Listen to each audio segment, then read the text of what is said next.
Same Like, train. that never blows my it never ceases to blow my mind that you can get on a train at your local train station and in like 5 hours or so you can get off in Paris, and obviously that's like pretty cool. So like the most amazing thing in the UK is leaving it. is leaving.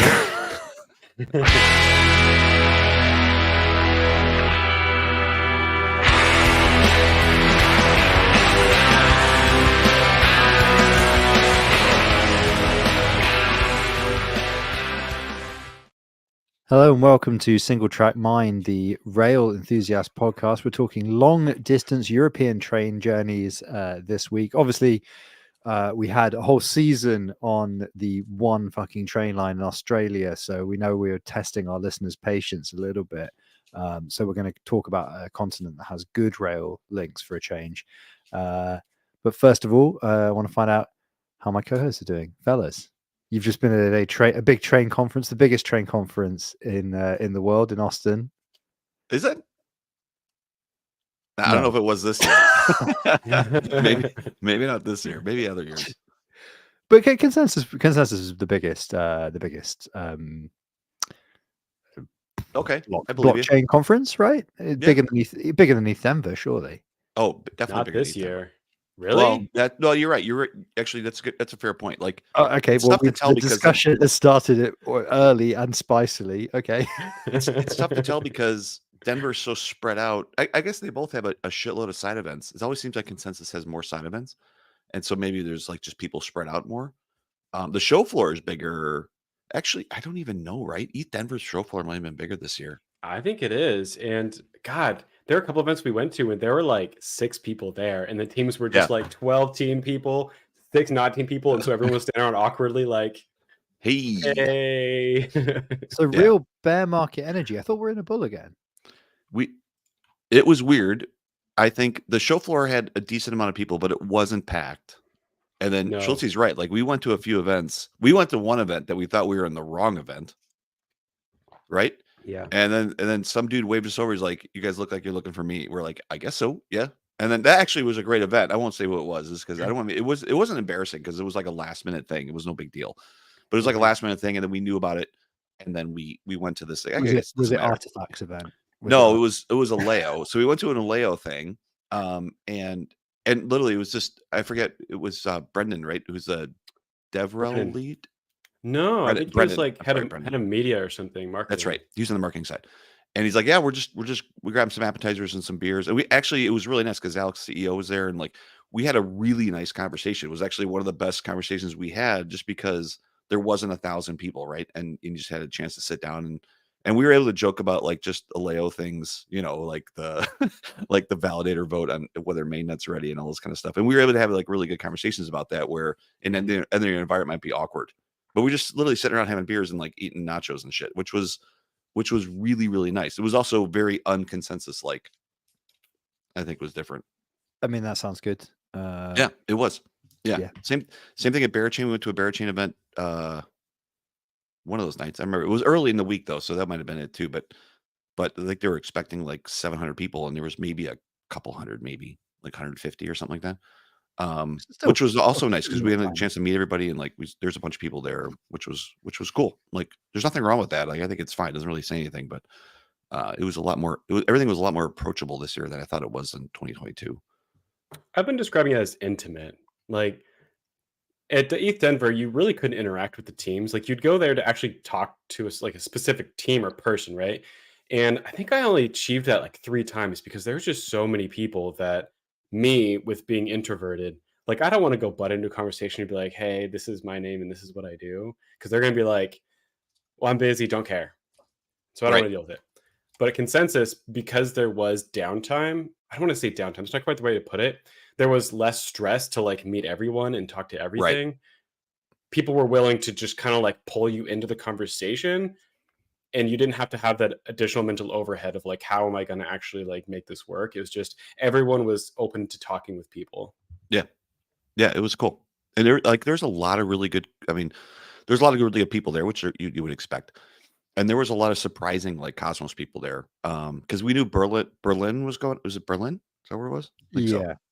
Yeah, so Yes. Berlin was going at the same time, so there was like everybody's like, "Oh, there's not too many Cosmos events," but I mean, we saw a ton of Was like it Ethan was there and Jack was there and Cosmo Jay from Fair? Say and like Shane was down there and like there was like a lot of folks that we would typically see at a pretty large Cosmos event were all there. Yeah, but I mean, I think a lot of people in the Cosmos space that I don't want to say I do are more ambitious maybe are not going to Cosmos events if there is a substantially bigger event that's non-Cosmos specific. Yeah, I don't know. Or They've maybe they learned were their lessons. yeah. Or I maybe think. just like different maybe just different goals, right? Yeah. Like they know all those maybe they're trying to make different relationships. You know what I mean? But so would you say that the popularity of the conference is on the wane? I wouldn't say that. Or No. So would I you took say its a couple appeal is others. becoming more selective? Yeah, I would say it's more institutional. Like Fidelity was there. I saw a Vanguard person. You're smiling like there was a joke there, and I feel like didn't pick up on the joke. I just quoted Spinal Tap at you. It's fine. It's fine. I'm over it. I'm already You over did? it. Yeah, I I asked you missed whether it. the popularity of the event was on the wane. To which the response is no. I think their appeal is becoming more selective. I see. Okay. That's one of those films. I think probably other than Master and Commander that we've seen the most. So anyway, I mean, I usually know my usually there's Spinal Tap quotes. That one totally went over my head. he's too busy thinking about the limo. But so I mean, it sounds pretty good though. I think like my weird thing is that I've done like the Chainlink specific one Barcelona last year, Right. and then I've done side events at fintech conferences that have been blockchain companies or foundations, and those are always weird because Yeah. it's just like who's the audience Yeah. a little bit. And then before that, it was just the Cosmos at the height of when all the chains were launching, which was just insane. And then just after I did the gateway, the Cosmos Gateway one, just after Terra exploded. That was like a week after.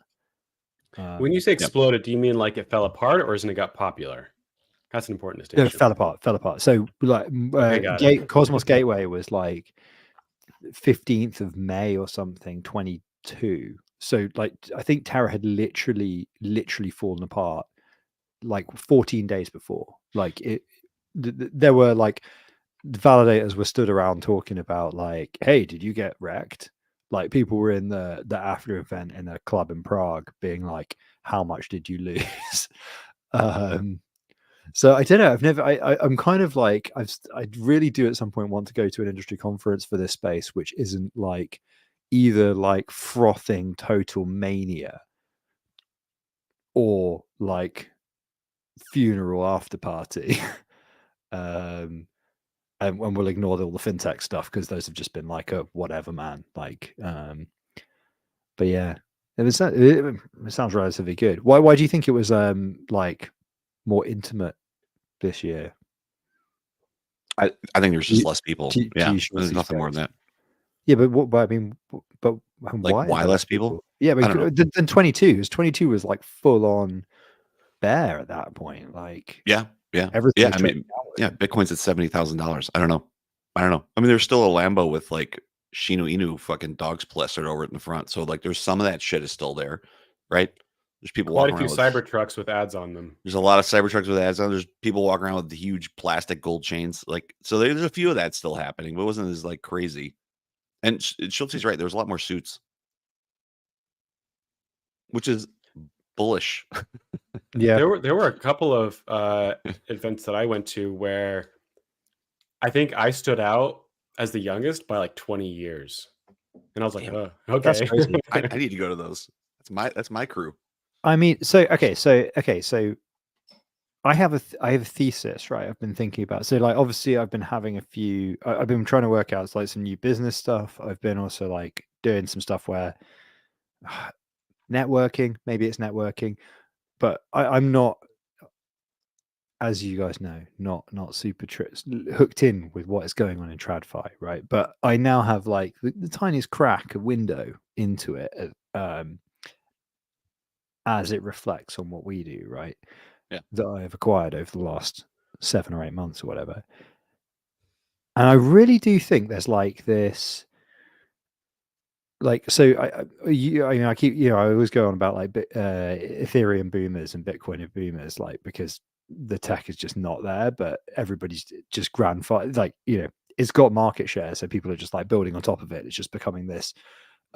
It's like, one of those houses in Edinburgh in like the 17th century where they just collapsed eventually because you before steel construction you just couldn't build a building that high. Eventually they would fall apart, but people kept adding stories until they did, and that's kind of like Ethereum. But what seems to be happening now, at least from a complete outsider's perspective, is that that's where the tradfi, like, for whatever reason, that's feels like that's becoming grandfathered in as, oh well, it's just old and broken enough now that it can be mainstream. Yeah. Like, because banks and Well, everybody, they have to adopt broken old technology. That's how it works. They got to I bake think a COBOL mainframe and then run it for 15 years, and they're like, Ethereum, this will do. I think a big part of that is just because that's where all the DeFi is. Like technically the DeFi happens elsewhere, right? But Ethereum still holds something like 50% of all crypto funding, maybe even more than that. And so if there's anywhere they should try and get in, it's got Probably to be more. Ethereum, right? Like, it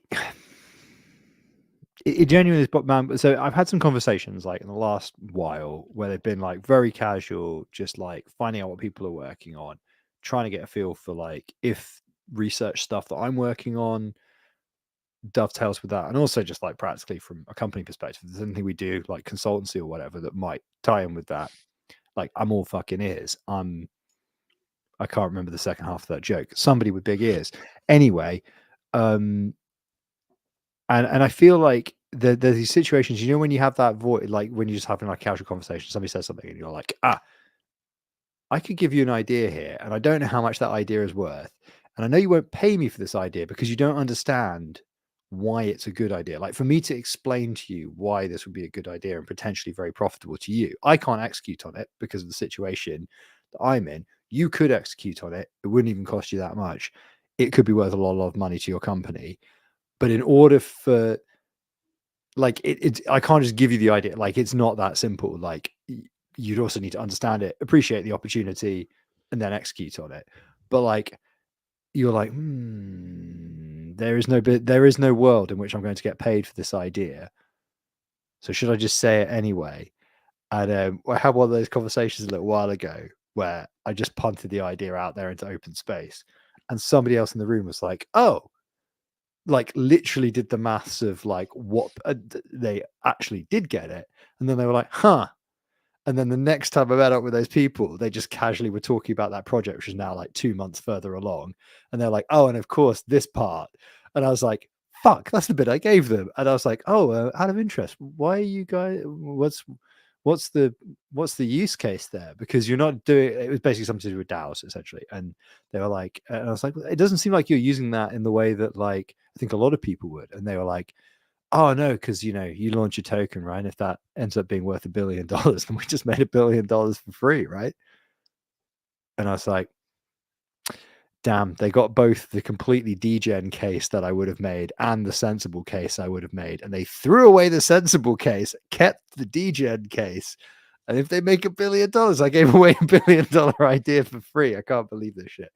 But yeah, it was the reason. The only reason I kind of referenced that is because it was interesting to me how, if you're in a position where you can execute on a risky idea and you're kind of covered from a regulation perspective, or you have a presence in the market where you know the regulator, you have the lawyers, you have the advice, you can just execute on anything that you think is within your risk tolerance. There's so much crazy shit you can do, and it's easiest to do on Ethereum, probably, like, back to your point, Shortsy. But the second half of that, though, which was that this idea, like, somebody had to understand it or whatever, and like, I look at situations like that where it's like you can build it on Ethereum, or YOLO, it's a bit harder, but you could just fucking launch your own chain. Like that entire example, like the degen bit of it was like, we get a way in which we can launch a token. And if it becomes worth something, then happy days, right? And you're like, when all of these banks realize that they can just start a blockchain, like they're going to jump on Cosmos or the SDK about 5 years too late. Because they'll be like, wait.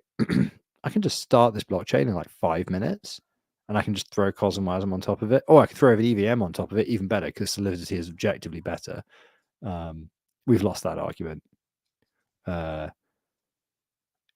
I don't know. I don't know. There was a point in there somewhere. It's something like it's so easy to like if you can execute on a really quite degen idea and feel safe from a regulatory perspective, there's no reason why you can't execute on something slightly more degen if it's just like launching a chain rather than launching an ERC20, right? And when people work that out, they're like, we have a proliferation of blockchains now. Shit is going to get completely out of hand. That's my feeling. When you talk to people in suits, they haven't even realized the power and potential of their own degeneracy yet. That's I think my point. Well, I think that that's going to get a leg up here soon with Eigenlayer and AVSs, because those are spinning up just like the Cosmos summer of 2021. Like, I think there's 70 AVSs so far on Eigenlayer, and not to be too negative on stream, but like I'm pretty bearish on Eigenlayer right now, just because I don't expect that its returns are going to be able to pay back the amount of stake going into it. And it's just going to get worse. Like there's just going to be more and more AVSs, just like an ICS. And whenever institutions realize how easy it is to spin up an AVS and how many validators are just going to grab onto it because it's the next name, oh man, like it's ICS but easier.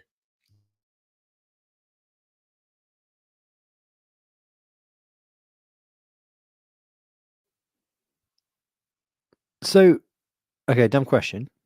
Eigenlayer. What is technically that different from all the other DVT type solutions? Because that's what it is. It's like it's decentralized liquid staking on top of heterogeneous blockchains, right? Something like that. I mean, it's using liquid staked Ethereum or Ethereum, native Ethereum, as its security protocol. So if you have like Lido staked ETH, you can stake it to Eigenlayer and then validate for it. So it doesn't have like a one-to-one of all Ethereum validators can secure a chain. It has to be actively restaked, but there's still a huge sum. It's still like day one, there was like $10 billion on Eigenlayer. And so basically it's creating like selective validator sets. I can't remember the AVS something is something validator set. I can't remember the A word. And so if you spin up an AVS, you just actively validated services, apparently. Okay. Well, there you go. Yeah. So I don't know how that's related to DVT. I think probably I thought that the bit that is, I guess, covered by the Lido piece was actually part of the mechanism for Eigenlayer, but it sounds like actually their part is just the semantics of the validator sets. Yeah. Now, Eigenlayer makes a little bit of a distinction from ICS in that in Eigenlayer, all validators can choose whether they want to support one or not. But from what we've seen so far, validators are just joining all of them because it's going to be a shit show. Yeah, that's going to be a shit show. That's going to be a complete shit show. Validators are joining all of them? What do you mean joining all of them? Meaning like running as many AVS as they can. Exactly. Was like, and how can I also join all of them? Yeah. Polkadot already on every single one. Yeah. Polkadot runs every single one and does a snapshot for every single one already. That's right. Damn straight. The hardest working is intern in not only the Cosmos now, but the entire of the Eigen verse. I'm not sure if that's a word. Anyway, so we're bullish on Eigenlayer. We are apparently breaking news from Rama. The hub has halted. Yeah, a It's lot of not guys. that breaking Yeah, I'm okay. news, but yeah. And I'm feeling fine. Okay, cool. Right. If somebody wants to let us know how that pans out as the show continues, that would be great. So other takeaways from consensus. Tons of ZK. Tons of ZK. Everybody's talking Yeah. about ZK. Good. Yeah. Love it. Love to see it. As long as it's not for shitty rollouts, I love to see it. That was a big topic. Staking, huge topic, right? I think overall there's like a lot of talks about methods for Ethereum staking was a huge thing. Yep. What else? What else were big things, Schultze? Regulation. Regulation I was mean, yep. It's just like they're listening ETF to was our being podcast and catching up with us. Yeah. A bit. Yeah. Well, yes. I think with obviously with the Bitcoin and Ethereum piece, that was all new since last consensus. So there's a lot of discussion around what that means. And I think that's why we had you had a lot of talks with crypto experts at large institutions, which, okay, it's cool. It's good. Yeah, what else? I'm trying to think what else were like major themes. A lot of services chains. I thought like a lot of Oracle conversations and a lot of DeepIn. Oh, and AI. How the fuck did we forget about AI? Yeah. Jesus, that was like every goddamn. Yeah, so AI's there a lot of, but actually a lot of to be fair, a lot of different aspects of how a blockchain and AI work together. And there are some really cool implementations of the use of using blockchain as a payment method and a reward method for the use of models. And that's actually a really good use case, honestly. Versus like, hey, I buy an unlimited subscription to ChatGPT. But can all of us create models for specific things and have different ways to be able to identify which is the best model and have scoring structure and then have payment structure based on the use and value coming from that? That's That is Allura that's doing that, right? there's yes, Allura is one of those that are doing that, but Allura has the model structure related to the actual creation of those, allowability to be able to create those models, and then be able to have methods for determining based on history what models best predicted based on time of day or other types of things or geography or like a ton of different things. And those were all financial based, the ones that we saw, but that's a pretty cool way. Facetiously, I mean, sounds good. The problem they're solving there is a marketplace, right? They're trying to create a marketplace for AI models. Why can they not do that with a marketplace that they've just built in a technology and They can. Yeah, they can. I mean, you can make that case for like almost everything, though, right? Well, sure. So I guess I guess the underlying assumption and question behind my facetious question is what is the special source that the smart contracts are bringing to the table in terms of the incentive mechanisms behind it? Like, is there something that's fundamentally like that works in a low trust environment or involves micropayments or does something well that blockchains do well versus cold hard cash? I think it's the micropayments thing. So one of the reasons why I really like Akash, for theoretically, is how it doesn't really need to be. You theoretically like how I might But- theoretically like Akash. Yeah. I really like how it doesn't need to be Web3, but instead it's really my vision of it is like it's an open source project that uses blockchain as its funding mechanism, right? Because open source historically has a really difficult time finding funding. There's a couple of methods like you can go through Patreon to get funding. GitHub now has subscriptions similar to Patreon, and we subscribe to a couple of open source projects that we use, like Caddy. We go through Caddy for that. But the fact that Akash can use its own token to get micropayments, as you said, and kind of bypass like Visa fees and stuff. I think that's really cool. I think it's a really cool way to support open source. And Right. I see that as being a big benefit to Allura, where let's say you ask one question, you have to pay, I don't know, 0.1 Allura or whatever. I'd kind of go for that. Kind of similar like Kagi, where Kagi has like you buy credits for searching, for private searching. I like that idea. I think it's really cool. But so the point here, I guess, is that the fundamental problem that's being solved is micropayments, right?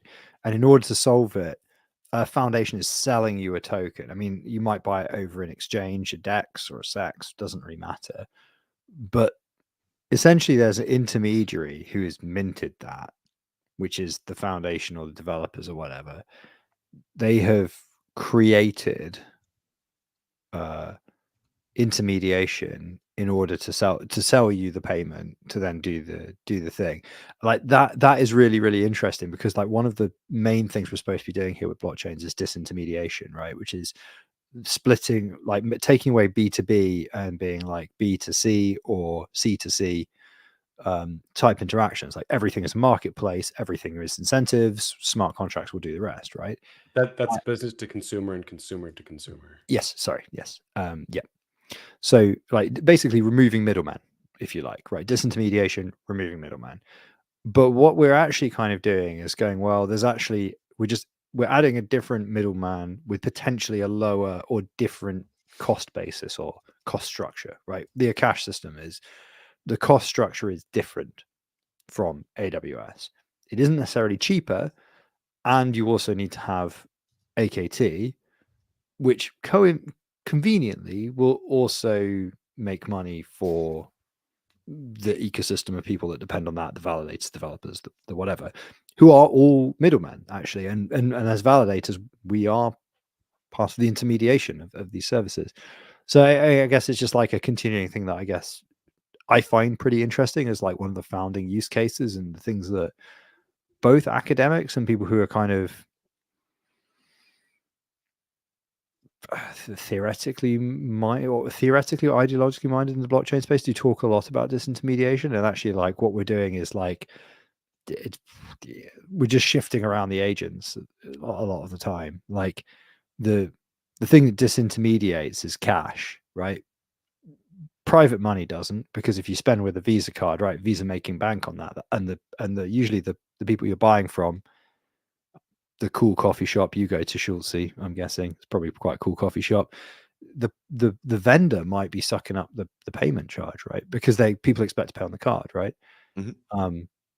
But by paying cash, I mean, obviously the government is an intermediary there because they are back in the cash, but Visa aren't in the loop there, are they?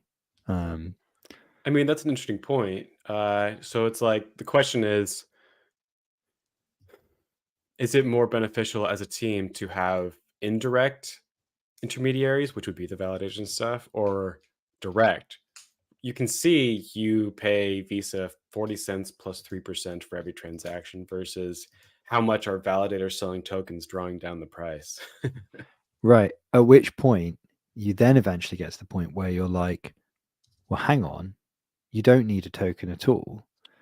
You just need something to drive a way of building an incentive system so that you as developers get paid, right? And you don't need a val set necessarily. That's also another assumption. Don't need a token.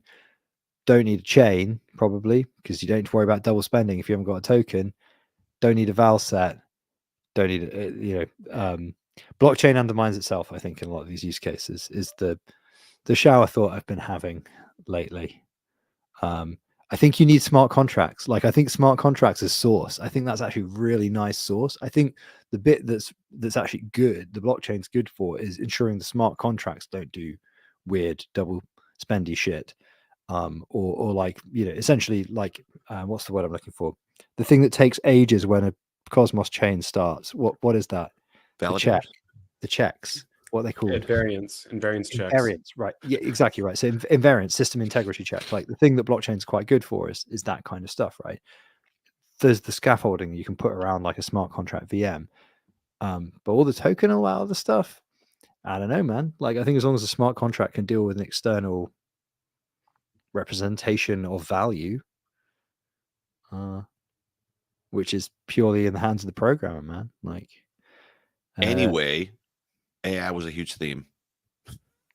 Anyway, to bring it I was away liking this path. I thought that was a pretty hot take. That was pretty interesting. just Like, shitting so on. I believe in Does it always have I'm to a come back to cypherpunk at payments? heart, right? I believe in disintermediation. I think it's a cool idea, and I think It like is a cool idea.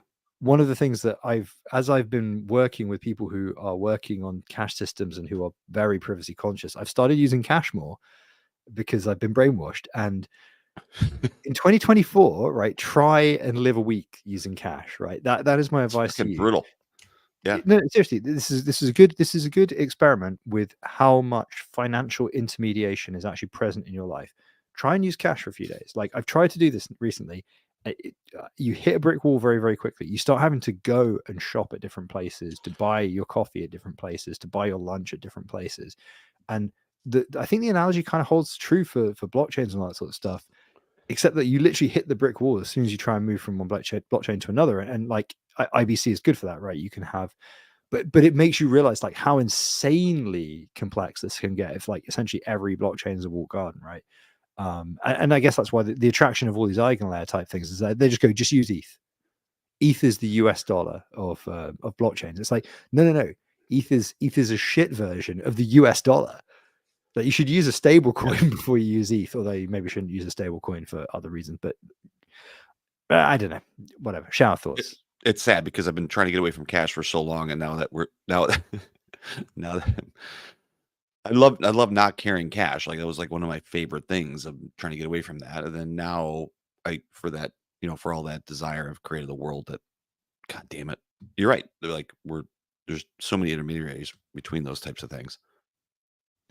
There's a really interesting article actually in the Financial Times. I think it was this week about how. So we talked on here before a few times about challenger banks and stuff like that. There's something that, I mean, it has happened in the States, obviously, but like there was a big springboard of a lot of it happening in the UK a few years ago, and a lot of it was driven by people who were kind of inspired by Bitcoin and cryptocurrencies to improve traditional banking and user experiences and get things on mobile. And what's happened now is all the big banks have caught up. And there's this really interesting conversation, and there's a great article in the FT about this week. I'm sorry, I can't remember the exact title, but if you look for it, you'll find it. It's about challenger banks, Monzo, Starling, Revolut, stuff like that.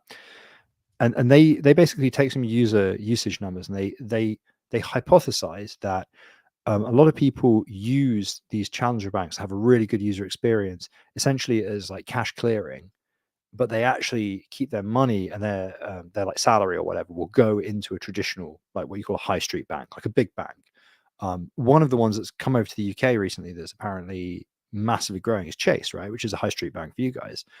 And what they kind of theorize that maybe these new challengers have actually done very, very well with getting people's hearts and minds, but not so well in them actually fully trusting them, with their money. And what they say is that then, the difficulty here is that in order to actually get the marginal amount of money that makes these banks make their money, they need to be more like the traditional banks, and they don't have that traction and don't have those revenue sources for lending, essentially, that those bigger traditional banks do. So what they've started doing is increasingly thinking about other more, I don't know, tech world focused ways of monetizing. And of course that eventually means selling your data, right? It means analyzing and selling your data. And it's kind of interesting to see like the incentives have played out that way, right? That they came into it being like, we'll do better user experience. That means that we'll take market share from the traditional banks, and then we can monetize like a traditional bank, right? We lend, we make a load of money, everybody's happy, that's it. We saw a gap in the market, we took it, we killed an old dinosaur. But what's happened is that the incumbents have moved just quickly enough that they didn't fully die, and they've just taken their place back in the market, which has left the kind of innovators being too big to be bought out because they're worth a lot of money, too big to fail because they're all regulated and their deposit backed, but too small to really grow much bigger other than expanding to other markets, and that's very expensive, and there's different regulation in different markets. It's just like really again back to the intermediation point. It's kind of again a fascinating thing with you're like, yeah, we don't know, they're just financial data and stuff anyway. But I live in hope that we're only a couple of years away or a few years away from it being possible to do actual digital cash systems where you can pay with something like cash and not hand over all that data. That would be nice. I have I've to been believe. kind of watching this the same thing you're talking about flow in different paths for two banks that I use, Brex and Mercury. Um, Mercury, I guess, kind of went through the same path, and their choice for like how to monetize further is originally they were only for businesses, and now they've added in personal. Personal is like $200 a year, right? So really not that much, but they know that their clientele is like tech employees, right? And so they're like, $200 a year, like we'll definitely get our stuff paid off for that. And Brex is kind of the opposite in that it's offboarding people. Like we have money in Yeah. Brex, but they're like, you're not using it enough, so we're just going to start kicking people out, Yeah. right? Yeah. They're not making enough on it. So yeah, exactly. So I So, find that so really wait, hang interesting. on. So why are they offboarding you? Because you don't have a big enough deposit in there, or And I'm not using it enough. Yeah. So I have deposit in there to kind of like split up my funds, my emergency funds. Um, but it's not like it's not actual utilization is high enough. Not that there's not enough right? deposit, the utilization isn't high enough. So Right. Is that because presumably they they might. charge you? Is that because they charge you every time you do a transfer or something? They don't. No. So like in theory, it should just be totally fine. But maybe it is the data thing. They're not getting the data from me, so get out of here.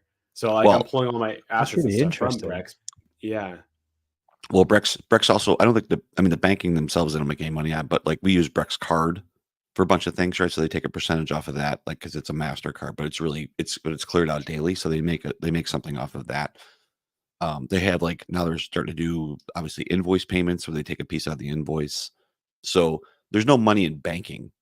Like there's no money in banking. So now it's all these auxiliary services, either transactions or not even wires, right? It's got to be the transaction based type things. So like I actually moved because I used to do all like own credit card and do like expense reports and all that kind of stuff in, but I don't do it anymore. Like we just do all corporate now. Um, and that's helped because we pushing so much through like those types of cards that even they get cleared out daily, there's still like a good amount of transactions associated with that, right? And that's where they make their money, not just cash sitting in there. So I do what you do in Brex at somewhere else at a different bank. So I know I'm on a list, right? Because it's just sitting there. It's like That's just funny. That's it's an great. oh shit bank in case the Yeah. other one shuts down, right? That there's an oh shit bank associated to it. And then like we'll see if I get the same thing because they're like, hey, you're not using all these different services that we use, and that's where we make our money type of thing. It's crazy. We have our oh shit fund in a bank. We have to pay, pay a business. A monthly fee for? Yeah. Yeah. Which isn't bad either. Like I actually wouldn't mind that. Because I know I mean, like it's very low. It's like yeah, $20 a month, something like yeah, that. Like yeah, it's like tiny. It's a tiny amount, and I'm just like, well, then they're never going to kick us out if yeah. we just hand that over. It's we also have safe deposit boxes and things with them as well as a business, for Right. ledgers and all sorts of other stuff. So we're just like, okay, like we're throwing them reliably maybe $1,000 a year total. Right. Like probably less. Safe deposit box not that much money, but it's But just like okay, But like Chase and stuff like that, like I mean, if you're paying, even if you have a checking account that's $20 a month, you're off that list, right? They don't care. They're making their $20. You know what I mean? yeah, I Like guess that's the scale they're working at, like $20. that's enough. Yeah, more than That's enough, isn't enough. it? Yeah. Like Yeah, I don't even know what Brex makes off us in fees. I think it's the idea that they know that we're using the platform, so therefore as we grow, they grow. I think is probably it, right? And we don't want squatters. They don't want accounts because I assume they probably look at maybe the draw per account. So if accounts are just sitting there not doing anything, they probably look at it and say, hey, look, this is not worth it. let's get that. So what's interesting is that one of the challenger banks, which I think has expanded to the US now, which is called Monzo. We have a business account with them. Manzo. Monzo. Manzo. But the for the personal accounts, which they do offer, they're to kind of what we were talking about earlier about like other ways of monetizing. They have a thing you can opt into now where it's like cashback, cashback rewards with a lot of banks or credit cards. But they sell your data. They explicitly go like, here's the deal, you'll get cash back in a bunch of situations, we'll sell your data. And you look I at thought it that and that was illegal in the EU. you have to opt into it. You have to specifically opt in, and you can specifically opt out at any time, and you can request deletion. So it's all covered within GDPR. But I looked at it, did like some kind of back of the packet maths on like yeah, the kind of shit we expense on the company card, which ain't lots, and the kind of stuff that I would expense if I did it for a personal account. And I was just like, I don't see how this let's see how this ends up. But maybe I don't know. Maybe I guess I've never really used a credit card with cashback, so I don't know. I don't have a frame Really? of reference for. Well, I've never had a credit card either, so Jesus, fucking I boomer. don't believe in it. I don't believe in debt. I believe in certain types of debt, but I don't believe in debt to a financial institution where possible. So, you know, So the reason why I use credit cards is mostly because if I use a credit card and like it gets skimmed, which happens way more than it should, It then happens. with a credit card, I just say no. And the bank goes, okay, well, I guess I'll just reverse that and then I'll send you a new card. Whereas you, with a Right. debit you, card, they you do have not chip, get us. but Go ahead. you have chip and pin, right? We have Yes. chip pin. No, Not PIN. for debit. Yes, chip and pin for debit. Yeah. Yeah. So if you get card skim, they still don't have your pin number. So Or Doesn't matter. debit, right? For credit, Yeah. it's just basically. I mean, even chip, they're not going to skim it, right? Unless, well, that's not entirely true. I mean, now it's tap, right? So tap, you're not going to really get a good. You're not going to get a. You're really not going to get you're not going to get skimmed off of that, right? But if you're Yeah. sliding the card into a reader, then yes, it will pull it off. There's still a magnet strip on the back, right? It's not just a chip, so it'll just pull it right off the strip. So here, what gradually happened was so chip and pin. I want to say chip and pin came in 2008, It's 2009. been a while, yeah, for sure. Yeah, and they basically after about 2011, they generally just I think didn't activate the strip anymore. Like it's physically there on a lot. I have to look actually. Is it even there? Ours I'm not is. even sure. Like I know that It is for me. if you get a It is. strip on a card from a challenger bank like Monzo or whatever, the strip is deactivated. That would be great. It's Here it's cosmetic. still, yeah, it really should be chip only. Like maybe the transition times here are like fucking decades, right? Well, Like yeah, it I've takes had to use forever. the stripe on mine in the last week, Yeah, right? chip doesn't Like work. I or have to go some shit, or parking something yeah, that I have to. So yeah, that's why I yeah, use credit card for that protection, and that's the main reason. yeah. And I mean, I'm sure you do too. Like we paid off. We use cashback cards. We get paid off every month, so it's just kind of like free money, if quote unquote. If you don't count your data and your sales information and where you buy and where you shop and how often you shop, and if you don't count that, then yeah, If you it's don't They're count getting like that every information important thing anyway. about your life. if you don't If if you're you don't using a count, debit like, card, there's no way they're not getting that anyway. oh yeah, sure they are. Oh yeah. I mean, Sure, yeah, yeah, same thing. they'd be So doing it with a debit card. It depends on the terms of service of your bank. Like a traditional high street bank, I think it would be less certain actually because of data protection rules. Because they'd have to get you to sign in the stuff. EU, in the US, Well, we're not in the EU anymore, but we do have the rules grandfathered. okay, fair. We have Still, freedom now. We have freedom, and it has, as it turns out, no economic value. that's not true. I think there's some negative value there. Yeah. Okay. It's not definitely not positive. Yeah. What else from consensus? It was good to see everybody away from the show. It was good. We saw a lot of folks actually. That was really nice. Yeah, sucked to not be there. I was kind of bummed It was about hot as shit on most days. We had 2 units. One of them didn't have any working air conditioning, which was fucking awesome. Did you have as many mosquito bites as I do? I've got mosquito bites just absolutely everywhere. They're fucking everywhere. You just said before the show that you were feeling unwell. Have you got malaria? I have it. It could be. I have it like a spider bite on my fucking palm and shit. Like, yeah, I came back like bitten up. One night we were. Oh, yeah. Go ahead. No, one night the three of us were like, we were hanging out late, right? We had like this fire on, which is like a stupid gas fire. Then we were burning these useless citronella candles, and then we're out there and you were burning some useless what citronella candles, like trying to keep the mosquitoes away.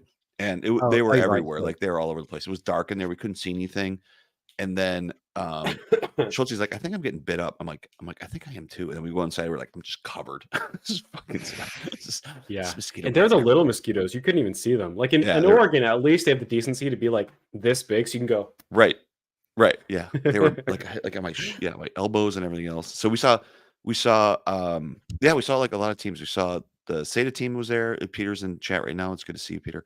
And we saw like I said before from like traditional Cosmos teams, like Jack was down there and Shane and Ethan, and like there's a lot of good, like the Which Allura team we Ethan? met, SATA Buckman? team we met. Sorry, Buckman. Which Yeah. Ethan? Buckman. Yeah. Right. Yeah. Okay. Yeah. I really Yeah. appreciate talking to Jay from Say. I think that And was one Jay of my from highlights Say. because Yeah. I haven't actually met the Say team in person, and not Jay specifically. I haven't really talked to him. Phil, I talk with fairly regularly, Yeah. maybe every few days. But Yeah. Jay, I've never really interacted with too much. And Neither. Yeah. getting to talk to Yeah. That him and was getting to know him a bit, that was good. that was really cool. Yeah.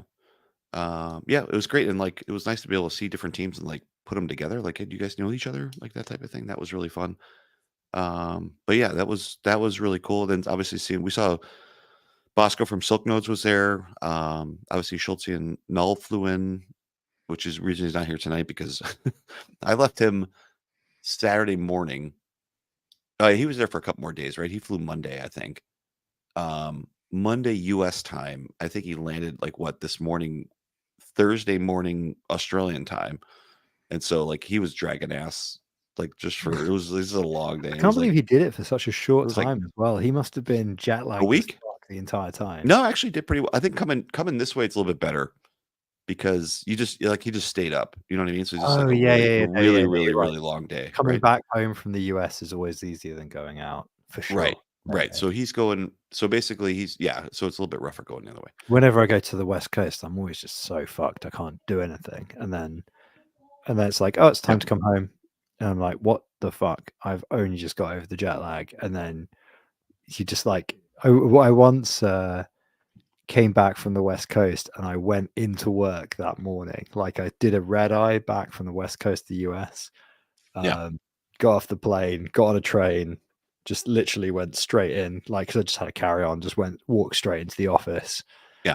Just like, get me fucking coffee, let's go. And they're like, wait, haven't you just got back from holiday? I was like, yeah, like 2 hours ago, let's go.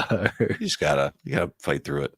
Yeah, they're like, yeah, we're not really sure we want you to touch production service today, actually. I'm like, let's go. It's fine. It's fine. It's fine. It's fine. I was partying with John Lee Hooker last night. It's totally cool. Was that last time? I think actually that might have been the time where it was. Yeah, there was a thing in that chapel that's in Oakland, and John Lee Hooker's grave is there, and I was stoned as fuck, and I was just leaning. I was leaning against this thing, and then I just like looked behind me, and it said John Lee Hooker, and I was like, holy shit. I was like, holy shit, is that John Lee Hooker? And this guy like literally just walks past me. It was just like, how many John Lee Hookers are there, kind of thing. Like, he just keeps walking. And I was like, guess it's John Lee Hooker, huh? That's funny.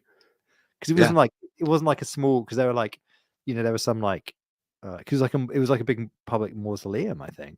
Yeah. There are a lot like these really small little cubby holes. I don't know what you call them. It's like a little, just a small building, right? Yeah, for really, really small, like little cubby holes for the little dogs. And then there were like big plaques for the big dogs. Oh, yeah. And this was like a big dog plaque. So I was like, whoever Johnny Hooker was, he was a big dog. And there's only one. There was only one Johnny Hooker who is the biggest dog out of the Johnny Hookers, and also a big dog among the general population. Yeah. So anyway, I guess that must be the John Lee Hooker, or that random person lied to me. But he's like, yeah, that's him. Yeah, that's him. That's him. It turns out it was toilet paper magnate John Lee Hooker, inventor of the perforated rip strip. You know what I'm talking about. That was John Lee. That was what made him his money. I heard one of those the other day where it's like, like improbably insanely wealthy people.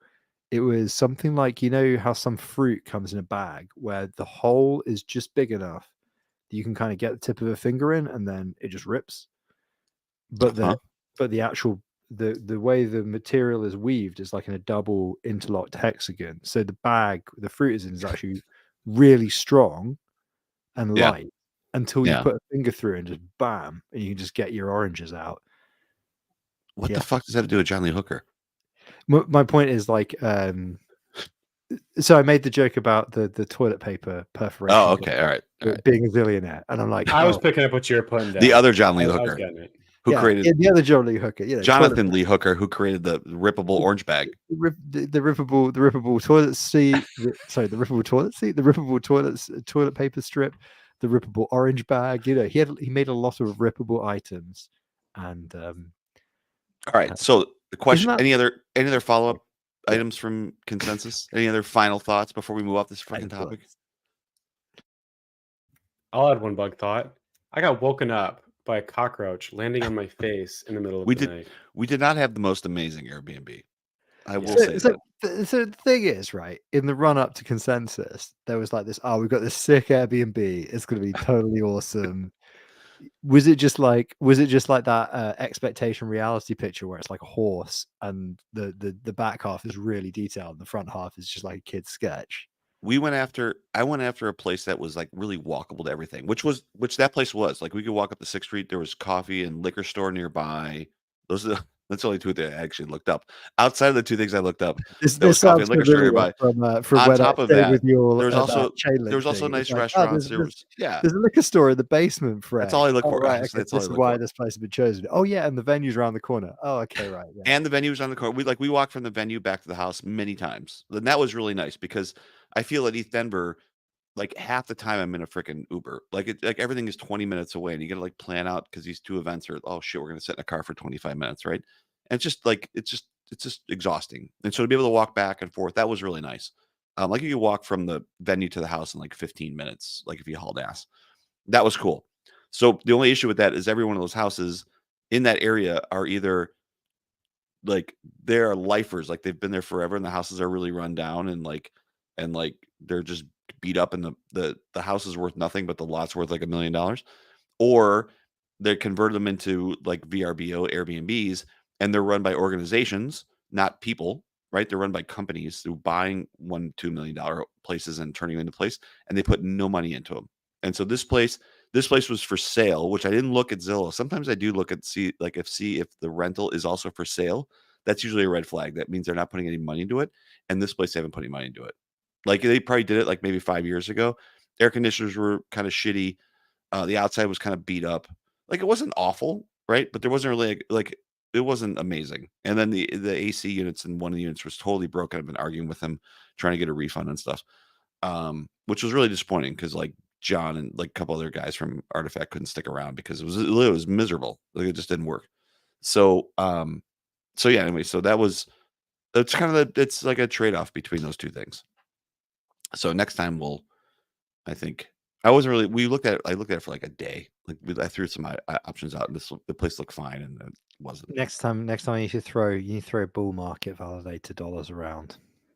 It was still fucking expensive. Don't get me wrong. Like, oh yeah, it was still expensive. Yeah, it was still expensive. Like I think I don't know, it was like $1,000 a night or something like that. But across 6 of us isn't awful, but it was still like, I don't know. I think you're right. I think should have looked harder, and we should have like found a place that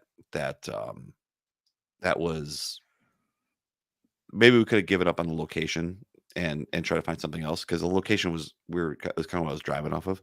So next time we'll find something else. Yeah, welcome to Game of Nodes, the short-term let. That's right. Podcast.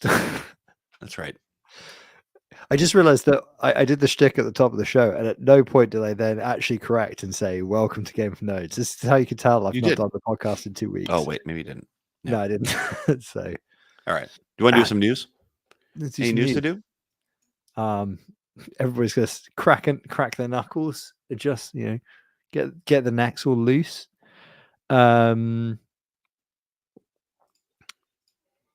Yeah, so this sloth thing, we all missed that. Unless did you guys get on the ground floor of the sloths? No, I'm not a sloth holder. Nope. Well, I mean, they're on TIA tier, Celestia. which They're is on why, Celestia. Yep. yeah, that's And why. they are selling pretty well on Stargaze. I was actually just looking. It actually is bouncing back because before it was higher than this before. It was like, I think right now the floor price is $4,000. It's 5,000. Just like, yeah, like basically 4,900, 49, Do 5,000. you ever see the film Blood Diamond? Yes. I am going somewhere with this. So, you know, like he keeps saying, like Leonardo DiCaprio's character keeps saying, "This is Africa." He keeps saying DIA whenever something happens. Like he keeps saying to the I can't even remember the journalist. She's a journalist, isn't she? Whenever he tries to explain something really fucked up, he's just like, "Oh, TIA." And every time I see Tia as in the Celestia ticker, in my head, it parses in Leonardo DiCaprio's South African accent from the film Blood Diamond. I just hear TIA, and I can't take that token seriously. And I'm just like, people keep making money off it, and I'm just like, That's a Blood sick Diamond. reference. Have some. Yeah, I mean, yeah, this is how broken I am as a person. I look at a thing and I'm like, because it faintly reminds me of a one-liner from a 15-year-old movie, I cannot get involved in this project, and I will not get involved in this project. There's been some pretty big sales recently. A couple outliers at $8,000 and $9,000, but there That's is a a few pretty bucks. good. Yeah, there's a lot of fixed price offers. People are buying. Last sold was around $5,000. There's been one around 5,500, things like that. So floor price is high. Yeah, there's been some pretty What's the high floor rarity price? ones sold too. What's the floor price on a bad kit these days? I think it is about. Let me take a look at it real quick. Because if the floor on a sloth is higher than the floor on a bad kit, then Oh, it definitely is. Yeah, floor price on what? bad kits right now is $1,800. So it's about 40% of Why? that. Why are sloths so popular? I mean, yeah. There's also 2,500 of them versus 10,000 bad kids. I think Oh, that yeah. If we helps did an too. NFT collection of tulips, do you reckon it would take off? As long as we like spell it weird or I Yeah. don't know. Like, okay, Maybe so they have sunglasses. but right, my perspective here is that like Is there a hat? I've been working on some stuff recently, and I've been reflecting on the fact that in my whatever we're on now, 4 years in crypto, something like that. Every time I've had a clever idea, I've worked on it for a long period of time and made no money off it. Every time I've had a dumb idea, the the dumbest things I've done have been the most profitable. The things that I've done that have taken literally the least effort have tended to be the most profitable. Except for gaming nodes. Except no, Game of Nodes That's low profitable. dumb. That's high dumb, low revenue. No, because we've got business off of Game of Nodes. Game of Nodes is Game of Nodes one of the few activities that has definitively paid for itself. Actually, Is it? That's in true. That's true. business, Actually, it did. actually on a variety of axes, Game of That's Nodes right. has paid for itself because. But anyway, I digress. The point is that I'm not thinking dumb enough, and so I'm just like, okay, what if NFT collection of tulips? There we are, bam. Little meta joke, and then we move on. Right, just make some money. Yeah, rug then- pull the collection. And Mad Scientist was the other one that was on Osmosis, I think. It was minted on Osmosis, I think. I've been watching that too. It's kind of NFTs on flattening out, but Osmosis? I thought so. No way. There's some. This is, I don't know. Robert's going to correct me. I thought this was the first cross chain NFT mint of some sort. I don't know. Now I feel dumb. Something like that. Oh yeah, I feel dumb all the time. Yeah. Ooh, here's a news item. I've heard that Mars is going to spin down its validator set and become a smart contract on Neutron. I did hear about that. Yeah. How about that? The question I is, think that. Go ahead.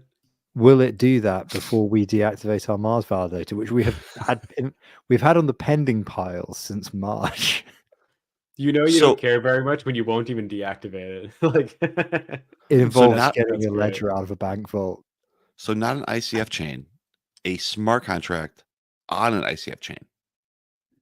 Yeah, I mean, I think so. I mean this totally not facetiously.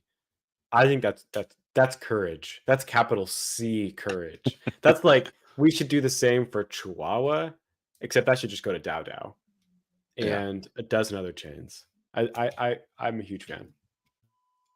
I mean, yeah. I wonder I why mean, not osmosis though. I think that's the more interesting reason because Mars originally, if I remember correctly, was supposed to Right. only be deployed on osmosis, right? Like That's right. that was their main satellite. And Yeah. the fact that they're not choosing osmosis for that, I think is utterly fascinating. Yeah. I mean, what the fuck is Mars at this point? Like, That's a great question. Well, I mean, the funny part too is that Mars was intended to just be like a dead chain with a smart contract that Mars yep. was put into, right? So why did they do a chain originally in the first place, aside from hopefully getting I think trying Money. to make some money because they got rugged by the Terra crash. Yeah. And the end result of that is that it's been a wildly unprofitable project to be a part of. So been dead change from the start. So I remember this coming up a while ago. Actually, I had to go look. So this was back in November, right? Did they approve it? Is it happening? I don't did what was what approved? Mars Like, being did wound they down?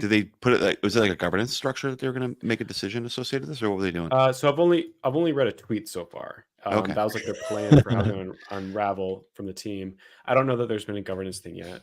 Okay. Yeah, I did see that in the it was like back last year, I remember. But this is proposed migrating mission control to Neutron, which I thought kind of meant moving it all, but maybe it doesn't. I'll put a link to the show notes in that. Yeah. I mean, it's actually, I guess, moving. I mean, we always joke about half these changes should be smart contracts, and so this one is showing that that's accurate. yeah, I mean, we could go further and say that half of these chains could be smart contracts, and half of these smart contracts could be not existing, and they actually wouldn't have any less value Yeah. because all of it is completely imaginary along with their use case. And Once again, I would say there'd be more value in having never existed because so much money has gone into like server costs and stuff. yeah, I mean, I think the real IQ 9000 play is it's back to War Games 1985. What a curious game! The only way to win is not to play. Rama says Delphi Digital invested in Neutron, Astroport, and Mars, which makes sense. That's why they There you would go. obviously move that towards Neutron. Yes, sense. follow the original statement of follow the money. That's Follow right. the Well, that was money. well, Mars was far before Neutron, right? So now I guess that original goal of that launch and now where that should be, I guess that totally makes sense now. Yeah. So we have a couple other news items. There's that Texas Stock Exchange thing is kind of funny. Is Which it one? meaningful at all? But this news item, BlackRock and Citadel team up and raise $120 million. Doesn't seem like a lot of money, just in my opinion. To create a new Texas stock exchange and plans to take on the two big New York stock exchanges. The plan is to be pro crypto and list the current BTC and ETFs among others they're looking to get approval for. This reminds me a little bit. So recently, there's in golf, the Saudis started an alternate golf league and basically bought the whole thing. Yeah. Recently, they tried to do the same to pro cycling, and they were like, "We have got $240 million, and we are going to start a new cycling league." And then anybody who knows anything about cycling goes, "Okay, Ineos Grenadiers, granted, the biggest budget in cycling, €50 million per year. There are 18 World Tour teams. Granted, not with the same budgets, but $240 million. That's like 180 million euros. Well, you're going to have 4 teams. What are they going to do? Race around in the desert?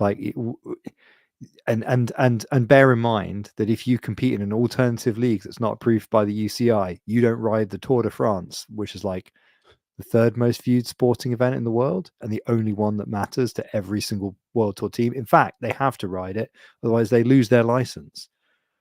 So what are you going to do? Like, Really? Fuck I you. didn't know that. Fuck you. It's the third most watched sporting event in the world. something like that? Yeah, it's like Get the hell out of it's here. no, the viewership of the Tour de France globally is really big, like bigger than you would expect. You mean within 500 miles of France? No. Globally, I don't think Asia gives a Bigger- shit. South America doesn't give a shit. I know the US South doesn't give a America shit. doesn't give a shit. I think what like there's a lot of You are Central wrong. American climbers. You're wrong. You're wrong. After It's Lance number is 2, get the and it's fuck out of here. decisively number 2. Yeah. Really? 2023 World Cup of Soccer was number 1. Number 2 was Tour de France with Cup, I would- 3.5 billion. Third will be Number the 3. Olympics. Now this is the surprising one. Cricket. Yeah, no, I would. Oh no, that's not surprising. India, Yeah, that's man. not surprising actually. At all. IPL. Holy Yeah. shit. I Like, mean, the World Cup was 3.5 billion people though. Oh my World Cup God. was still I'm easy. surprised the I can't believe Tour IPL de France. wasn't above the Tour de France. I would have That's guessed shocking. the IPL was above.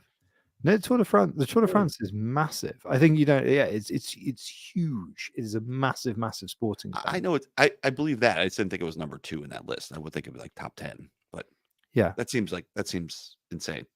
but anyways, the point is that like it is not only is it a big deal if you are in cycling, you got to do it, but also to be a world tour team, which is a relegation system like any league, you have to ride the races in the world tour. One of them being blah blah blah. Anyway, Yeah. So when somebody turns up and they goes, "We've got $240 million. We're going to buy this sport," you have to raise some eyebrows. This reminds me of that. We've got $120 million and we're going to rival the New York Stock Exchange. It's like, yeah, you've got $240 million. You want to rival the Tour de France. Good luck with that. We'll see you never. And this is like, yeah, okay, you want to rival the New York Stock Exchange by listing a Bitcoin ETF with $120 million? That's your war chest? Yeah, I mean, Fine. there's the Chicago Stock Exchange, I think. But the whole I think is kind of the point, right? Like they've been around, I think, longer than the New York Stock Exchange, but nobody uses it. So Hey. good luck. Yusuf was like, "Hey, we're Rhinos True. listed on the Rhinos listed True. on the Chicago Stock Exchange." It's pretty popular. Yeah, this feels like one of those, like, if we announce a thing and put an imaginary number on it, we can get a headline, and then we might not even ever actually have to do the thing because people will have forgotten about it pretty quickly. Who the That's my fuck is guess. watching the Tour de France? All right, I gotta retract this. I Oh. was decisively wrong. The New York Stock Exchange is 100 years older than the Chicago Stock Exchange. Okay, So that's actually quite a big gap. it's a big gap, yeah. It's a big gap. But the Chicago Stock Exchange has been around since the late 1800s. So So it's Yeah. respectable Yeah. period of time. First 100 years is only trading like pierogies and fucking hot dogs and shit. So we got those other stocks in there. It's all commodities. I was about to say, Beluski and yeah. what do you reckon's the oldest stock exchange in the world? There's probably one in the Netherlands, right? that's what I was going to go for. Yeah. filth over here. That's a good reference. It's a deep cut. It's a deep cut. Like, some watery bin distributing swords is no basis for a system of government. Which actually, to be fair, this is the current state of what is happening in the UK. Election fever. Oh my god. Yeah. It all fell apart pretty quickly for it's just yeah, it's been funny. Women's World Cup is number 4. This list doesn't make any sense to me. Schultz, I think we're looking at the same ones. Summer games. Football is very popular. Women's World Cup on Americans don't Summer games? understand. Football is very people will watch any football. Well, I think the question is probably on the women's part of it because, like, I mean, that's in the US, I've so like watched the it. Timbers Army in Portland, their soccer game, the soccer league is really popular. Timbers Army always sells out. The Thorns, which is the women's side, is frequently empty. Like very few viewers. So I think what started to happen, I don't know if this is in every country. I imagine it's very, very different in different places. But I think what's happened is advertisers have worked out that if you can sell women's soccer or football, as we call it in the rest of the world. Football. Football. And then it gets popular, you can then advertising reach like half the population. Who knew? And it turns out women weren't not watching football because they don't understand it. It's because they just don't give a shit about Yeah. their partners complaining about 10 blokes running around a pitch, and they're just like, oh, I just don't want to get into it. Whereas if they can just watch something without their partner talking over them all the time, they're kind of into it. So I don't know. It kind of feels like the money is going into women's soccer, and that's why it's growing. Same as women's cycling. Like that's been like exponentially growing the last few years, and it's like a pretty similar story where it's professionalizing pretty fast. So I guess my surprise comes from there was this big news thing or event recently, semi-recently, where a woman that was in pro basketball, I want to say, when in the off season, she would go play sports in Russia because Prussia paid more than US did. And this is significant because she then was imprisoned and was like part of a like an exchange of prisoners. So whoa, like because she got paid so little, she would then go work in Russia as a professional sports player. So that's pretty wild. So like in the chat, Rama says Australian women's team got 80k watching a friendly versus China 2 nights ago. That's in Australia. So that's how big women's soccer is becoming. I'm guessing that is football. I think it's great. That must be football, not Aussie rules football, right, Rama? Because I'm guessing they don't play Aussie rules football in China. Aussie, have you ever seen Aussie rules football? It's wild. Yeah, the footy. Yeah, it's wild. I've been to a couple footy games actually. I've been like really? Melbourne. It's so. Oh yeah, I've been in Melbourne as well. Fun. I was the same. Like Dude, it was we had a great time. I had literally no idea what to expect of the sport, and then I was like, I got to the thing. Like, bear in mind, I'd gone in completely cold. I'm not a sports guy really, other than cycling and a couple of other things. Watching a bit of climbing. Olympic bouldering is the coolest sport, hands down. It is like watching Spider-Man. They basically do like flips up the wall, and you're like, what is happening? Oh my god, have you ever watched lead climbing, competitive lead climbing? So they're doing it like really fast, like boom, boom, or like professional ice climbing. It's genuinely like watching a scene from an action film. Like that I haven't seen, but it sounds awesome. Like, have you seen the one where so the one where they do it with like where it's lead climbing, but they also do like ice?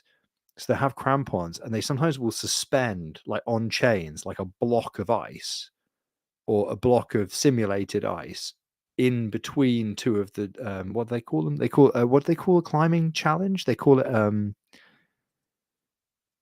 they have a word. I have no idea. Yeah, I have no idea either.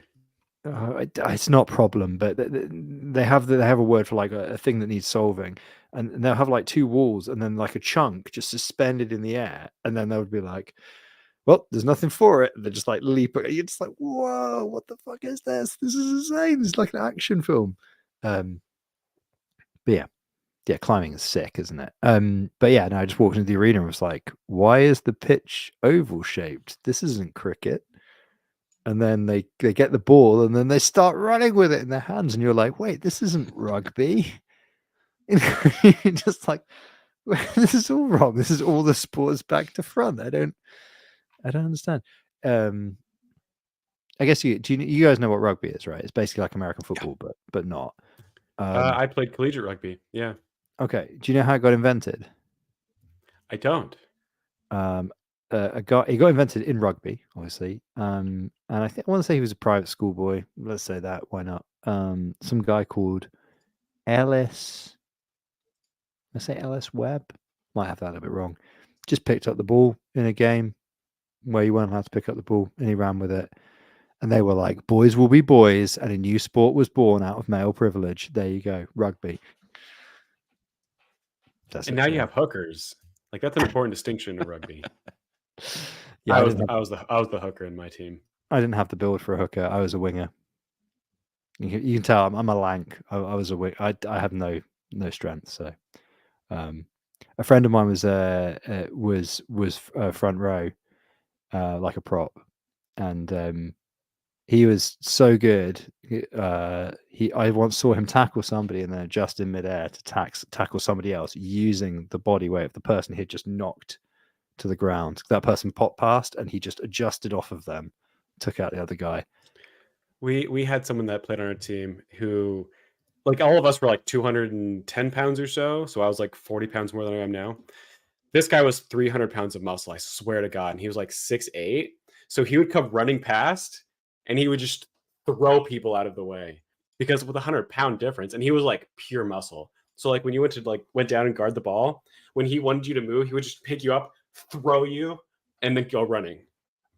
Like there's nothing you could do about it. It was outrageous. He was like the nicest guy. His name was Brian. Oh man, the nicest guy. I imagine it's kind of like a lot more fun doing rugby when you're sort of voluntarily doing it in that kind of situation. When you have to do it at school, it's literally like the equivalent of that is the fat kid in the year who's also the bully, or is maybe not even the bully. He's just a piece of shit, and he's just like, this is just a chance to rake everybody and just like run into you, knock you over because he's so fucking heavy compared to you, and then just rake you with his boots, and you're like, Okay, yeah, no, this was a rugby club. motherfucker. And so like we were all volunteering for it, and because he was so nice, like the way he would hit you, you would go down, but you wouldn't go sprawling. Like he had so much skill and he was such a great team captain.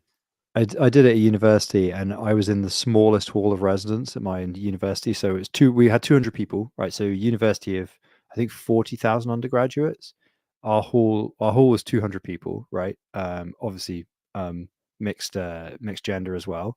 So to field a men's team, we had plausibly, I think, probably about 80 blokes. To make up 11 every Sunday plus a couple of injuries, right? So realistically, you need 15 to 20 people to even practice. So it was a case of there were two lads who had played under 18s and under 21s and were really good, and two people who were moderately good who had done under 18s. Like these guys were county level, right? So they were really good, and then everybody else was just like drafted in all shapes and sizes. And then to cover injuries and people being away and whatnot, there were a couple of people who were just in as the subs.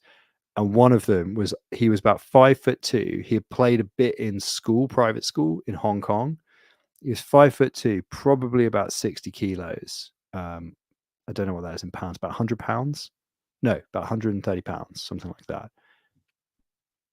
Yeah, something. Yeah, I'd go. I think it's 130. Yeah. So right. yeah, it's quite a small guy, right? And so the biggest hall of residence at the university is over 8,000, right? And they just fully fielded a team of people who'd only played at town or county level before they came to university. They were all just tanked, actual rugby players, taking it seriously. They all played for the athletic union, like the varsity team, whatever, the university teams. And it's just like us all hung over on a Sunday morning, like, just like, okay, we are going to get completely wrecked. And like the other teams were dead sound about it. They were just like, look, we'll try, all right, boys, good job for turning up. Like, we'll keep it a clean game. We'll keep it a clean game. And then you were just getting pounded into the ground every second you got the ball. Whap. We scored 3 points in the entire season, and it was in the first minute of the first game, and it was because one of the two lads who was really good got past it immediately, kicked for the points. And it was just like, oh, that was good. And then That doesn't sound fun at all. We got so destroyed that first game that after that he was like, there's no point kicking, we can only score tries. And then we didn't score any in the entire season. Oh, it was a shambles. But anyway, the point was that kid from Hong Kong who was really game, like absolute lad, champ, he got run over by a guy that must have been 120 kilos of muscle, and he had to. He finished the match, went back to our hall, had a shower, came out for the curry afterwards, and then at the curry, about halfway through, he was just like, I'm sorry, boys. I'm just in a lot of pain. And there are some medics. It was first year, so none of the junior doctors knew fucking shit. They were just like, what kind of pain? And he was like, described it. And they were like, you need to go to hospital. And so we were lucky. Our hall of residence was like 800 meters from the A&E of the hospital in the city. So he just like was like, see you boys later, got up from the table, walked to hospital, and did not come home that night. He'd I think he fractured his collarbone. Jeez. And he'd Crazy. just gone to the pub afterwards, had some pints with the boys, and gone for a curry. What a legend. Anyway, Game of Legends. Game of Legends. So, yeah. Yeah. Hey, film recommendation. Have you seen Civil War? Like, what Civil War? Like Marvel Civil War? The Alex Captain no, sorry, America Civil War? the Alex Garland film. That's new, right? Yeah, I watched it on your Plex server, you surfer. So Don't get around to that too much. yeah, it's really good. It's Wait, really I did watch something on a recommendation. What did I watch? It was 2 weeks ago already. I can't remember what the hell we were watching. What What were we talking about? I watched No, something no, recommendation. on Game of Notes we were talking about what the hell were we Thunderdome? just talking about? Mad No, Max no, 2? no. We're done. No, Brick. Oh yeah, Brick. Yeah, Brick. We were talking about. Yeah. Brick. Yeah. Do you watch Brick? I did watch Brick. I couldn't tell you what it's about because it was 2 weeks ago, but yeah, I did. JGL was pretty good. Yeah. Yeah, like surprisingly good. Surprisingly good, right? That was a good movie. It was a little bit fucked up. I can see why you would like it. Fucked up, wasn't it? It was a little bit fucked up. That film. I'm like, what kind of fucking high school is this? Yeah, I know, right? There's a lot. Like nobody gives a shit. Yeah, like that chick got murdered. Anyway, you Anyway, going to class? You going to class? Like, you got my notes?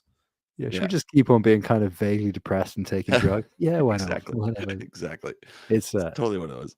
Absolutely great film. Yeah, that was a good. I would recommend that. Not to everybody, but yeah, I would recommend that. So Civil War, is that what I'm watching next? Yeah. It's the trailer is like, this is a war film. It's boom, daka, daka, daka, boom, boom, boom. And then the actual film is basically about some journalists in a war zone. Oh, okay. And that's it looks pretty good. I'm looking it up right now. It's a dystopian future America. Yeah, isn't every film about that right now? Don't look up all of the fucking. Just watch the film. There's lots of talk online. I just watch the film. It's very well paced, very well put together. It's one of the only films I can think of where I've watched it with my partner and she didn't go, that film was half an hour too long. We finished it and it was like June 2. This one. Like, yeah, Civil War, yeah. That was about the right length. Yeah. But crucially, like, there's a scene in it. There's a scene in it which I think is like maybe the modern equivalent of like the Saving Private Ryan beach scene, maybe. Like, as in just like a masterpiece of like cinematography. Really? In a kind of war film context. Like, it's just very, very cleanly done. Like, just really gets across the idea and the energy of there's a couple of shots in there which are just too good. They're almost too good because I noticed them. I was like, that is a great shot. That is the power of cinema right there. And then I was like, damn, if it was just like, is it better if you don't notice it, or if it's so amazing and eye grabbing that you're like, that's a fucking great shot. That is cinema. That is cinema. I don't know. I don't know the answer to that. A film studies student might be able to tell you, but yeah. All right, you say so. There's a great sequence anyway. Yeah. Oh, this last piece. You want to talk about this last piece before we get off? The Jacob thing? The news headline or Jacob thing? Jacob thing. Take it away. Yeah. So we'll link it in the show notes. But so Jacob Gadakian, I'm pronouncing that based on Schultz's pronunciation. I think that's correct. Hold on. Nuh-uh. I pronounce his Gadikian. Oh, I was close. I actually thought I was getting it right. I'm sorry. So he released a document, which I guess the fair name for that is an affidavit, which is really just him, which is just a legal way of being able to put something on record, right? He's not really putting anything. I guess he's trying to have some sort of claim, but he doesn't know who he's claiming against. And in this doc, which we'll link to, because he put it up publicly, I wouldn't link to this otherwise. Like, so there's the only reason we're talking about it. But I guess it's of notional at some point over the last 6 months, maybe from October to February or so, around he had diminishing of assets up to the value of $1.513 million USD. And that's he has a list of what those assets were in terms of what was stolen or at least pilfered, I guess, through a couple different sexes that he had items hosted at. It looks like KuCoin, Exchange CX, I forget who else it was, and maybe in a couple wallets. I actually haven't reviewed it too much to see what was going on. But everything from Celestia to Say tokens to a bunch of bad kids, like 11 bad kids, bunch of stars, Atom, Osmosis. I think there was a bunch of stuff in here. Injective, I think. A bunch of things that were kind of pilfered out. So I guess the story here, he doesn't know who stole them. I think that's correct. And they, I think he tried to, I'm not sure exactly, but it looks like he tried to be able to do some deposits in some of these types of things and allow an investigation to be able to like continue to see where those things were pulled in. But yeah, so anyway, I guess we'll follow this up. I'll put a link into it. Maybe we could talk about a little bit more next week when we have a little bit more history on it. But I think this was published just recently. This document is dated back in May, the 1st of May or 7th of May or something like that.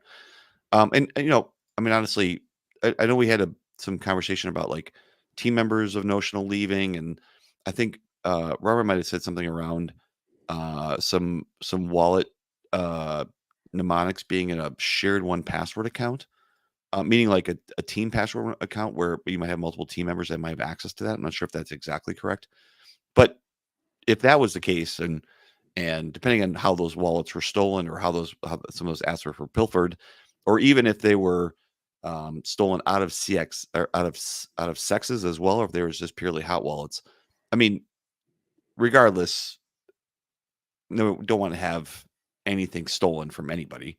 And unauthorized transfers, regardless of what the history is not the right way of. If that was, I'm not sure where this history came from, but if that was obviously something that was a third actor that kind of worked towards this in some sort of way, that seems unlikely. The 1Password thing and like things where somebody had access to mnemonics, that would be obviously somebody on his former team, and that's clearly criminal. I mean, it's all criminal, right? Yeah. And there's clearly better ways to be able to, if somebody feels jilted associated to lost revenue or from a back paid, you know, from maybe a salary or other types of things, it's clearly not the way to resolve it. So anything where you have this much exiting an individual is not great. I don't take too much issue with using 1Password to share hot wallets because I mean, to a certain extent, you have to, right? Like because we run relayers and oracles and stuff, like Yeah. the team needs access to these wallets, but these are considered like petty cash, right? I have Yeah. probably $3,000 or $4,000 floating on the relay wallet any given day, Yeah. because we burn through that every month, right? Right. Where there's actual value in the wallets, those are going straight to like Yeah, like we validator vault keys all on that the shit. ledger, Well, it's right? like Like it's like Yeah. if you have a company bank account, you might issue people who need to make payments like a debit Yeah, card sure. or something, or a credit card with a low limit. Like, but you don't like make them an authorized co-signer of checks to unlimited value, do you? Like, it's yeah, basic yeah. financial OPSEC, like in a a boomer tradfi, a boomer way, like literally don't give them a checkbook or whatever. It's mad to give them the total balance of the entire company. I mean, Yeah. Yeah, I mean, this is I mean, again, nothing against this situation because theft is theft, but this is not the best key management. no. Like, if that's actually what happened. And like we use hardware keys for a bunch of shit, including like, sex removals and things like that, where we have backups at something physical to be able to prevent things like this. Like, no fund should leave a sex without something physical as well as a Yep. token and all that kinds of shit. Yep. We have YubiKey for that. And Like that's what we do all that, especially when it gets in that situation, and even like on ledgers, you know, like that type of idea of like, to your point, like I do the same thing with like testnet accounts. Like we rotate keys like fucking crazy. So not rotate, but we use different keys for every single chain and every single wallet. So yeah, having testnet like stuff in there, I don't really care about that, right? Like I don't really care because it's just convenient. But you're right, like we vault all that shit, and like once that's at that point, and those things should not be. There's no reason for team members to be able to share validator keys or be able to share other types of things that like even like in a Horcrux situation when those things get sharded, like